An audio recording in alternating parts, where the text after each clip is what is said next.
பாசிசத்திற்கும் பாயாசத்திற்கும் வித்தியாசம் தெரியாத பாதரசம் இப்போது பேசுகிறது. பாதரசம் எதிலும் ஒட்டாதது, மக்களிடம் எப்போதும் ஒட்டப்போகிறதும் கிடையாது. நஞ்சு கக்கக்கூடிய கொடிய திராவம் இந்த பாதரசம். தங்கத்தை வெள்ளியை உருக்கும், உருக்குலைக்கும்.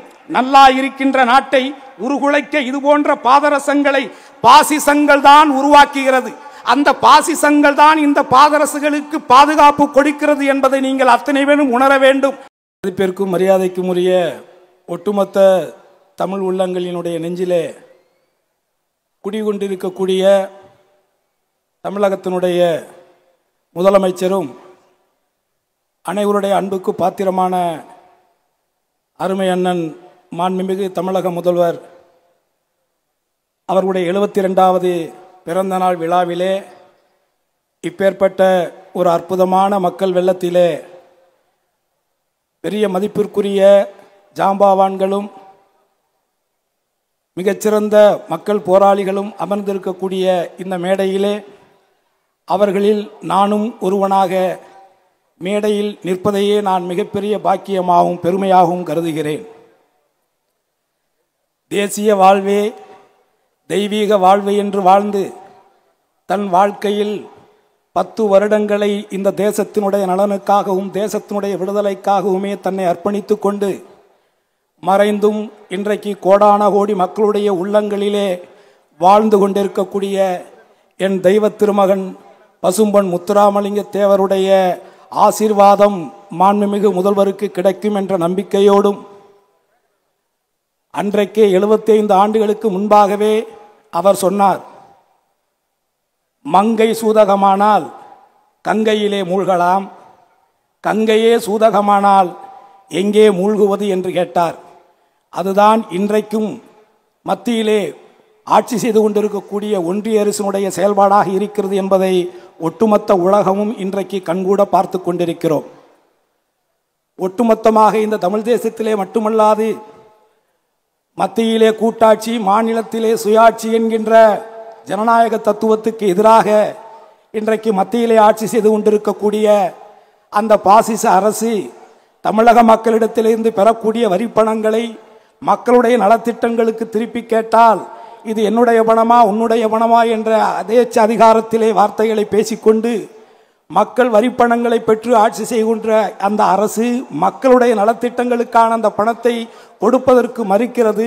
மறுப்பது மட்டுமல்லாது தன்னுடைய ஆதிக்க வர்க்கத்தினுடைய தன்னுடைய ஆரிய கொள்கைகளை இந்த தமிழகத்திலே புகுத்துவதற்காக அவர்கள் மும்மொழி கொள்கையை ஏற்றுக்கொண்டால் நாங்கள் உங்களுக்கான அந்த கல்வித்தொகையை கொடுக்கிறோம் என்று சொல்லுகின்ற ஒரு நிலை, ஒரு அவல நிலை. இது ஒட்டுமொத்த ஜனநாயகத்துக்கு எதிரானது. அப்படிப்பட்ட ஒரு தருணத்திலே நமது அருமை அண்ணன் மாண்புமிகு முதல்வர் அவர்கள் என்ன சொல்லுகிறார்? 10,000 கோடி நீ கொடுத்தாலும் நாங்கள் மும்மொழி கொள்கையை ஒருபோதும் ஏற்றுக்கொள்ள மாட்டோம், இங்கே இருமொழி கொள்கைதான் என்று அண்ணாவின் வழியிலே டாக்டர் முத்தமிழறிஞர் கலைஞர் அவர்கள் வழியிலே அவர் வலியுறுத்தி இன்றைக்கு மத்திய அரசுக்கு சவால் விட்டிருக்கிறார். நான் இந்த இடத்திலே மாண்புமிகு முத்தமிழறிஞர் கலைஞர் அவர்கள் 1971 11வது மாதம் 27ஆம் தேதி சென்னை மத்திய சிறையில் இருந்து மாண்புமிகு முதல்வர் அண்ணன் மு.க. ஸ்டாலின் அவர்களுக்கு எழுதிய கடிதத்தை இங்கே வாசிப்பதிலே நான் பெருமையாக நினைக்கிறேன். அன்புள்ள ஸ்டாலினுக்கு, உனக்கு ஆண் குழந்தை பிறந்த செய்தி கேட்டு மகிழ்ச்சி. சாந்தாவுக்கு என் வாழ்த்துக்களை கூறவும். 1953 திருச்சி சிறையில் 6 மாத தண்டனை பெற்று நான் இருந்தபோது நீ கை குழந்தை. வீட்டிலிருந்து என்னை காண வருபவர்களோடு குழந்தையாக இருந்த நீயும் வருவாய். 23 ஆண்டுகளுக்கு பிறகு சென்னை மத்திய சிறையில் மிசா கைதியாக 1976 ஓராண்டு நீ இருந்தபோது நான் உன்னை காண வந்து கொண்டிருந்தேன். உன்னுடனும் கழக உடன்பிறப்புகளுடனும் தம்பி மாறன் மிசா கைதியாக இருந்தபோது அவனுக்கு ஒரு பெண் குழந்தை பிறந்தது. அந்த குழந்தையும் தன் தந்தையை பார்க்க சிறைச்சாலைக்குத்தான் வந்து கொண்டிருந்தது. இப்போது உனக்கு பிறந்த என் பேரனும் என்னை பார்க்க சிறைக்கு வருவான் என்று கருதுகிறேன். இந்த அனுபவங்கள் எவ்வளவு இனிமையானவை பார்த்தாயா? இந்த குடும்பத்தில் மட்டுமல்ல, நமது இயக்கமாம் திராவிட முன்னேற்ற கழகம் என்கின்ற பெரிய குடும்பத்தில் எத்தனையோ உடன்பிறப்புகளுக்கு இப்படிப்பட்ட சிறை அனுபவங்கள் கிடைத்திருக்கின்றன. பொது வாழ்வு பூங்கா வினோதம் அல்ல, புயலை எதிர்த்து நிற்பது. இதை புரிந்து கொள்ளாத சில பேர் இன்னமும் நாட்டிலே இருக்கிறார்கள் என்று தலைவர் முத்தமிழறிஞர் கலைஞர் அவர்கள் எழுதிய அந்த கடிதத்திலே அதை புரிந்து கொள்ளாதவர்கள் இன்னும் சிலர் இருக்கிறார்கள் என்று சொல்லி இருக்கிறார். அதை இன்றைக்கு நிகழாக பார்க்கிறோம். பாசிசத்திற்கும் பாயாசத்திற்கும் வித்தியாசம் தெரியாத பதரசம் இன்றைய பாதரசம் என்று ஒன்று பேசுகிறது. பாசிசத்திற்கும் பாயாசத்திற்கும் வித்தியாசம் தெரியாத பாதரசம் இப்போது பேசுகிறது. பாதரசம் எதிலும் ஒட்டாதது, மக்களிடம் எப்போதும் ஒட்டப்போகிறதும் கிடையாது. நஞ்சு கக்கக்கூடிய கொடிய திராவம் இந்த பாதரசம். தங்கத்தை வெள்ளியை உருக்கும், உருக்குலைக்கும். நல்லா இருக்கின்ற நாட்டை உருகுலைக்க இது போன்ற பாதரசங்களை பாசிசங்கள் தான் உருவாக்குகிறது.